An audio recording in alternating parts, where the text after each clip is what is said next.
돈을 떼먹었다라고 자랑을 하시던 사기를 당한다거나 불이익을 당하는 경우도 있지만, 안녕하세요, 김정현입니다. 오늘은 인테리어 영업을 하는 데 있어서 신뢰 문제에 대한 얘기를 좀 해보려고 합니다. 어제 인테리어 상담을 하러 갔다가 바로 공사 계약을 체결하고 왔어요. 그런데 이런 것들을 보시면서 아는 업체 분들께서 굉장히 신기해 하시고 어떻게 그런 일이 가능하냐라고 말씀을 하시는데, 여기에는 그동안 제가 해왔던 그 포트폴리오의 영향력이 굉장히 커요. 그리고 두 번째로는 그 고객과의 신뢰 문제도 많이 영향을 끼치는데, 저는 기본적으로 사람을 잘 믿어요. 그래서 상대방도 제 이야기를 반드시 믿을 거라고 그런 순진한 생각을 해요. 물론 이런 것 때문에 예전에 사업하던 초기에 사기도 많이 당하고 실제 고객한테도 사기를 당한 적이 있었어요.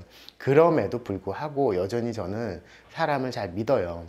뒤통수의 심리학이라는 책을 보면 기본적으로 사람은 그 상대방의 거짓말을 간파하는 능력이 현저하게 떨어진다고 해요. 뭐 손짓이나 눈빛을 보고 뭐 대부분 자기가 상대방이 거짓말을 하고 있다라고 잘 알아낼 거라고 생각을 하는데, 실험을 해보면 그 정확도가 현저하게 떨어진다고 해요. 그래서 사람은 태생적으로 상대방을 잘 믿는 방향으로 진화를 해왔다라고 합니다. 뭐 저도 사람이니까 그렇게 사람을 잘 믿는 방향으로 진화를 해온 게 되겠죠. 영화에서 보면 뭐 이런 이야기들 하죠. 나는 나 이외에는 아무도 안 믿어 라고 얘기를 하는데, 저도 믿지만 그 주변에 있는 모든 사람들, 그리고 제가 만나는 고객들을 대부분 믿어요. 정말 순진한 것 같은데 이렇게 믿어야 뭔가 신뢰를 가지고 이야기를 하는 게 아닌가 싶어요.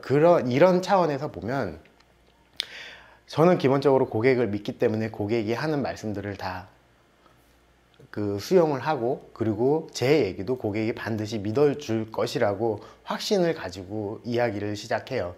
이런 것들이 물론 겉으로 드러나지는 않지만 이야기가 오가는 과정 중에서 흔히 이야기하는 신뢰라는 게 싹트지 않나 싶어요. 그래서 다른 업체들이 와서 하는 이야기보다 어떻게 보면 제가 하는 이야기가 조금 더 고객께 어필이 되는 게 아닌가 라는 생각을 합니다. 예전에 고객께서 그러니까 저하고 두 번째 정도 공사를 하시는 것 같았어요. 근데 첫 번째 있던 업체한테 돈을 떼먹었다라고 자랑을 하시던, 정말 말도 안 되는 자랑을 하시던 고객이 계셨어요.